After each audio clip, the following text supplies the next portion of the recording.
योगातून निरोगी जीवनाचा संदेश. तळेगाव दाभाडेत आंतरराष्ट्रीय योग दिन उत्साहात साजरा. तळेगाव दाभाडे नगर परिषद, Rotary club of golden Talegaon Dabhade आणि Inner Wheel club of Talegaon Dabhade यांच्या संयुक्त विद्यमाने आंतरराष्ट्रीय योग दिनानिमित्त भव्य योग शिबिराचे आयोजन करण्यात आले. या शिबिराला नागरिकांचा उत्स्फूर्त प्रतिसाद लाभला. यावेळी योग प्रशिक्षिका वृंदा भेगडे आणि कल्याणी मुंगी यांनी विविध योगासने, प्राणायाम व योगाच्या प्रात्यक्षिकांचे सादरीकरण करत योगाचे दैनंदिन जीवनातील महत्त्व उपस्थितांना समजावून सांगितले.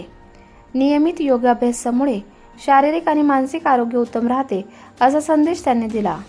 या कार्यक्रमास तळेगाव दाभाडे नगर परिषदेचे नगराध्यक्ष संतोष दाभाडे पाटील, मुख्याधिकारी गिरीश दाभकेकर, नगरसेवक सागर भैया बोडके, विनोद भेगडे, नगरसेविका हेमलता खळदे, आशाताई भेगडे तसेच संतोष परदेशी, अध्यक्ष प्रशांत ताये, उपाध्यक्ष प्रदीप तेकवडे, सचिव बसपा भंडारी, महेश कुंभार, सुरेश बावबंदे, सुजाता देव, कविता खोल्लम आणि इतर मान्यवर व सदस्य मोठ्या संख्येने यावेळेस उपस्थित होते. शिबिरामध्ये उपस्थितांनी विविध योगासनांचे प्रात्यक्षिक करून घेतले. योगाच्या माध्यमातून निरोगी व सकारात्मक जीवनशैलीचा संदेश देणारा हा उपक्रम यशस्वीरित्या पार पडला.